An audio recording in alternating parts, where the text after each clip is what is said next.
Gjykata e Prishtinës ka lënë në burg të gjithë imamët e arrestuar për nxitje të urrejtjes fetare.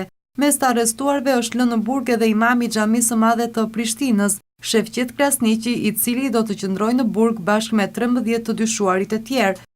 Gjykata e Prishtinës ka marrë këtë vendim pasi u ka komunikuar 13 të dyshuarve kryerjen e veprave terroriste dhe për këtë arsye ata do të qëndrojnë në burg për 30 ditë. Imami Krasniqi, një nga personazhet më të njohura për predikimet e tij ekstremiste në emër të fesë islame, gjithashtu akuzohet edhe për pastrim parash dhe financim të terrorizmit.